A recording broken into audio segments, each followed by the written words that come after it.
Hello family. आज मुझे एक यूट्यूबर होने पे बहुत ज़्यादा शर्मिंदा फील हुआ, क्योंकि मैं यूट्यूबर होने के बाद भी यहाँ पर आई लाइफ, और लाइफ पर आके मैंने बस मतलब हंसी मजाक कर लिया। मैंने ये भी नहीं सोचा कि इस लाइफ पर आने पे मैं इतने सारे लोगों को मोटिवेट कर सकती थी, इतने सारे लोगों को सब कुछ समझा सकती थी, लेकिन मेरी एक बेवकूफ़ी, क्योंकि मैंने न्यूज़ नहीं देखी। मैं अपनी ही प्रॉब्लम्स में इतनी उलझी रही कि मैं ये देखना भूल गई कि कोलकाता निर्भया निर्भया कांड। आप सब लोग सिर्फ यूट्यूब आते हो सिर्फ ये देखने के लिए कि भाई हमें हमें सिर्फ अपनी मनोरंजन के लिए सिर्फ स्टोरीज देखनी है। I mean, you guys not even talk about me कि कोलकाता में जो रेप केस हुआ है उसके बारे में मुझसे किसी ने भी बात नहीं करी। इवन किसी ने मुझे ये तक नहीं बोला। एंड अभी अभी मेरी सब्सक्राइबर माधुरी ने मुझे बोला कि ma'am did you hear about that, and I said नहीं, मैंने तो सुना ही नहीं। अरे मैं तो इतनी बेवकूफ़ इंसान हूँ कि सिर्फ अपनी अपनी प्रॉब्लम्स, अपना सब कुछ को एक रेत का पहाड़ बनाते हुए मीन्स कि मैं अपने में ही उलझ गई। मैंने ये तक भी नहीं सोचा कि भाई इस चार दीवारी के अलावा और मेरे ऑरा के अलावा भी एक दुनिया है जहाँ पर बहुत कुछ अफेक्ट हो रहा है। हम इतने सेल्फिश हैं कि सिर्फ हम अपनी चीज़ों को देखते हैं, लेकिन हमें बाहर आके वो सब चीज़ें देखने का टाइम ही नहीं है। आज मैंने वो कोलकाता रेप केस के बारे में सुना, एंड मेरी रूह अंदर से कांप उठी है। I mean, this is actually India. आप बोल रहे हो हमारे इंडिया आगे बढ़ रहा है, हमारे इंडिया में ये है, हम मोदी को लेकर आए, हमने ये किया, हमने वो किया। मणिपुर में भी लड़की के साथ जो हुआ था उस समय तुम्हारी मोदी सरकार ने क्या कर दिया, उस समय भी तुम्हारी सरकार ने आकर क्या किया। आई मीन डोंट अंडरस्टैंड कि हम बस यहाँ आके से वैसे बोलते हैं कि हमारा देश तो डेवलप्ड हो रहा है, हमें हमें यहाँ पर आके ओलंपिक्स की गेम देखना है कि भाई वो सिल्वर मेडल जीता है, ब्रॉन्ज मेडल जीता है, हमें ये सब देखना है। हाँ, बट हमें ये नहीं देखना है कि उसका भी एक डार्क साइड है, जो ये है एक्चुअली में कि जहाँ पर लड़कियाँ सेफ नहीं हैं।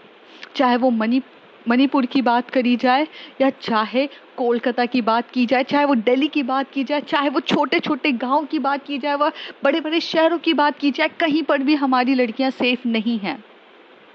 और आज दिल दहलाने वाली सबसे बड़ी बात है कि कोलकाता रेप केस के बारे में दिल दहला देने वाली है। ये दूसरी बार है जहां निर्भया के साथ वो जब जब वो कांड हुआ था, that time I was so, मतलब मैं यंग थी, मुझे इतना सब कुछ नहीं पता था, बट मैंने न्यूज़ में सुना था कि इतने लोगों ने उसका गैंग रेप कर दिया, and this is heart broken that time.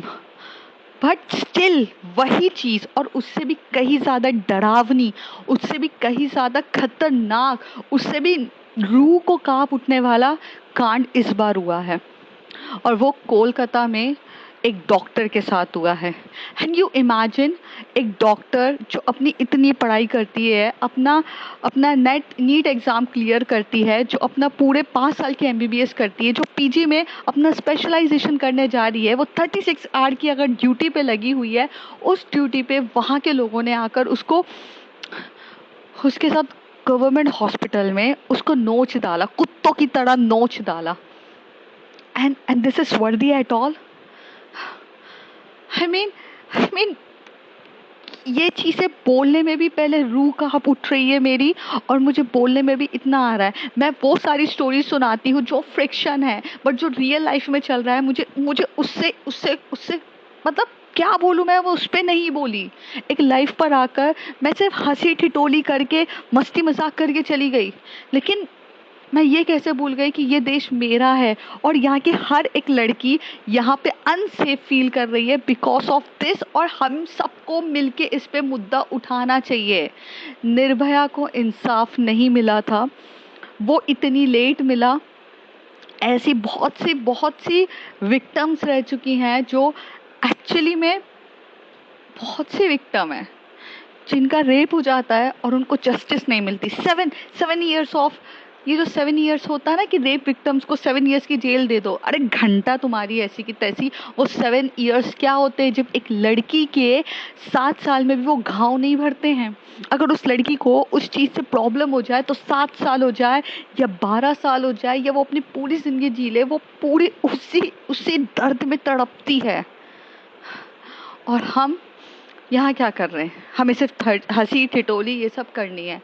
आज आज मुझे फर्स्ट टाइम इतना बुरा लग रहा है कि मैं वैसे लाइव आती नहीं हूँ, बट जब मैं आई तो मैंने इस मुद्दे को नहीं उठाया और मैंने सिर्फ नॉर्मल हंसते खिलखिलाते हुए चली गई। मैंने उस माँ का दर्द को नहीं समझा, मैंने उस बाप की दर्द को नहीं समझा, मैंने उस पीड़िता की चीख को नहीं समझा। मैं सिर्फ और सिर्फ अपनी ये सब चीजें समझ के चली गई। मैं इन दिनों अपनी लाइफ में कुछ इस तरीके से उलझी हूँ कि मुझे सिर्फ मैं दिखती हूँ। But what about the life, what about the surrounding, what is going on. आपको ये पता भी है कि वो केस क्या है? मुझे तो लगता होगा आप में से बहुत से लोगों को नहीं पता होगा वो केस क्या है, तो आपको शॉर्ट में बता देती हूँ। एक डॉक्टर थी 31 ईयर्स की, जो अपनी पीजी के सेकेंड ईयर पे थी। वो साथ ही साथ उसने अपना MBBS कंप्लीट किया था। अब वो डॉक्टरेट करने वाली थी, I mean just for specialisation in doctor. और वो वहाँ पर अपनी नाइट ड्यूटी पे गई थी 36 पे। रात के 11 बजे उसने अपने मॉम एंड डैड को कॉल करके बोला, mom everything is fine, I am good, I am just, मैं अपने राउंड पर हूँ, मैं अपनी ड्यूटी पे हूँ, आप सो जाइए, everything is fine. Next day वो फिर उसके बाद वहाँ से राउंड पे करी, सब पूरे पूरे वहाँ के जितने भी पेशेंट्स हैं उन सबको देखा। और देखने के बाद वो थोड़ी देर के लिए सेमिनार हॉल पे just to take a rest, because 36 hour की आप ड्यूटी करते हो, आपकी बॉडी भी थोड़ा सा हिल जाती है, आपको आपको थोड़ा तो रेस्ट चाहिए, और उस रेस्ट के लिए वो वहाँ पर जाती है। And this is all happened. एक हॉस्पिटल में जहाँ वो वर्किंग वूमेन है, अगर वो ही सेफ नहीं है तो क्या बोलो आप। जब पुलिस के पास ये केस गया, पहले तो उसके माँ बाप को 3 घंटे तक बाहर बिठा के रख दिया, ये तक बोलने का, बॉडी देखने का नहीं मिला। पहले उसके माँ बाप को फ़ोन करके बोला गया आपकी बेटी की तबीयत खराब है, फिर थोड़े टाइम के बाद फ़ोन करके बोला गया आपकी बेटी ने सुसाइड कर ली है। जब जाके उसके पेरेंट्स से देखा, 3 घंटे के बाद बॉडी देखने के बाद फ्रोजन स्टेज पे थे सब। यू कांट इवन इमेजिन, उसके बॉडी को नोचा गया and they are saying that कि वो एक जन का काम था, एक जन का काम नहीं था। पोस्टमार्टम की रिपोर्ट के हिसाब से ये पता चल रहा है कि वो एक्चुअली में गैंग था, गैंग के साथ हुआ है। और सबसे बड़ी बात है कि देखा जाए तो ये बोला जा रहा है कि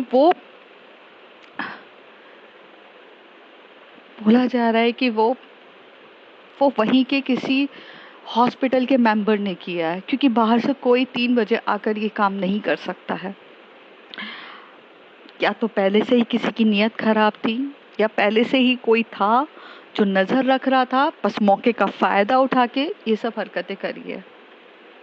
और ये ना दिल दहलाने वाली बात है। आज अगर मैं कोलकाता में होती, I will love to go and protest for that doctor. All doctors are in the protest, all the nurses are in the protest, even pharmacy medical students जितने भी हैं सब प्रोटेस्ट पे गए हैं। इवन अगर मैं भी होती तो मैं भी वहाँ पे मार्च हैंडल करती, प्रोटेस्ट करती, जो भी होता है। If you are listening this actually my video, अगर आप कोलकाता से हो तो प्लीज़ जाके प्रोटेस्ट करो, जितना हो सकता है सपोर्ट करो। ऑल दो वो डॉक्टर बाद में थी, पहले एक लेडी थी। और सबसे बड़ी बात, अगर वो सेफ नहीं है तो कल आप भी सेफ नहीं हो। आज अपनी बहनों के लिए अगर आप आ नहीं सकते आगे आकर उनको प्रोटेस्ट में उसकी मदद नहीं कर सकते, तो आप क्या कर सकते हैं। मेरी सिर्फ काइंडली रिक्वेस्ट आपसे ये है कि यहाँ पे बहुत सारे लोग हैं, आप लोग इतने सारे लोग हो, आपके पास सबसे बड़ी पावर है जिसे is called as a social media. Please अपने इंस्टाग्राम, अपने व्हाट्सएप, अपने ट्विटर अकाउंट, जितना सब कुछ हो सकता है, justice for that lady, justice for a doctor, Kolkata के डॉक्टर के लिए जितना हो सकता है वो प्लीज़ आप वो सब करिए जो आपके एक हाथ में है। आप यहाँ बैठ के एक मीडिया है आपके पास, आप एक आप लोगों को अवेयर कर सकते हो। दूसरी तरफ आप लोगों को उसकी जस्टिस पाने में उसकी मदद कर सकते हो। इससे ज़्यादा हम कुछ नहीं कर सकते, लेकिन हम प्रेशराइज कर सकते हैं गवर्नमेंट को, हम प्रेशराइज कर सकते हैं पुलिस को, हम प्रेशराइज कर सकते हैं मीडिया को कि प्लीज़ इस मुद्दे को टॉप पर लेकर जाए और उसे जस्टिस दिलाए। हम वहाँ रह के प्रोटेस्ट नहीं कर सकते। तो आपसे मेरी सिर्फ इतनी सी रिक्वेस्ट है कि please, if you are true fan of mine, please come forward and protest for them. आपके पास इंस्टा होगा, मैं इंस्टा पे नहीं हूँ, आप लोग इंस्टा पे सब के सब ये justice for that Kolkata doctor के लिए आप जो लिखना है लिखो यार, बट जस्टिस दिलाओ। क्योंकि हम सब लड़कियां हैं और हम सब भी अनसेफ हैं। जब एक डॉक्टर सेफ नहीं है तो कोई भी सेफ नहीं है। और आप सब उसके स्टोरी सुनोगे तो आपके आंखों में से आंसू नहीं आए तो फिर आपके पास दिल नहीं है, आप लड़की नहीं हो, आपके पास रूह नहीं है। लेकिन अगर कोई भी नहीं रोया तो देख लेना। And thank you Madhuri for giving me this video. तो मैं अपनी इस दुनिया से बाहर निकली और मैंने ये देखा और मुझे शर्मिंदा फील होता है कि यार हम एक यूट्यूबर सिर्फ एक स्टोरी दे के पैसे कमाने नहीं आते। हमारे पास इतनी पावर है कि हम इन्फ्लुएंस कर सकते हैं। सो आई एम कमिंग फॉरवर्ड कि please justice for that doctor, और आप सब मेरा साथ दीजिए। हर मीडिया पे, हर जगह पे जस्टिस मांगिए। आपके सोशल मीडिया पे स्टेटस लगाइए, आप व्हाट्सएप पे लगाइए, आप जिसको फॉरवर्ड कर सकते फॉरवर्ड करिए। प्लीज़ मैं हाथ जोड़ के आपसे रिक्वेस्ट करती हूँ, उस डॉक्टर को इंसाफ मिलना चाहिए। और ये काम एक गैंग का था, ना कि एक सिंगल बंदे का। और यहाँ पर पुलिस पूरे तरीके से मैन्युपुलेट कर रही है और इसके पीछे भी कोई है तो बहुत पावरफुल इंसान है जो ये सारे सबूतों को हटा रहा है और मैन्युपुलेट कर रहा है। हमें इस केस को एक नॉर्मल केस की तरह बंद होता हुआ नहीं देख सकते। Please guys, support it, and I'm requesting you so hardly. Please support for that. This is my hope कि प्लीज़ गाइस सपोर्ट इट यार, और कुछ नहीं कह सकती। उस माँ के लिए सपोर्ट करो यार जिसने 9 महीने उसे पेट में रखा, फिर इतना 31 ईयर तक उसको पाला और उसके साथ ये हुआ। उस बाप का सोचो जिस बाप ने उसे उस अवस्था में देखा जिस अवस्था पे कोई बाप नहीं देखना चाहता उसे। उस सोचो यार, I mean I am feeling so shame on my self कि हम सिर्फ अपनी दुनिया में रहते हैं और ये सब चीज़ें नहीं देखते। So please guys, justice for her. And जब तक उसे जस्टिस नहीं मिल सकती तब तक ये स्टेटस बंद नहीं होगा। और मैं भी हर दिन कम्युनिटी पोस्ट पर ये पोस्ट डालूंगी, justice for Kolkata doctor, justice for her. तो आइए आप सब मिलकर उसके लिए जस्टिस मांगते हैं। Please help us.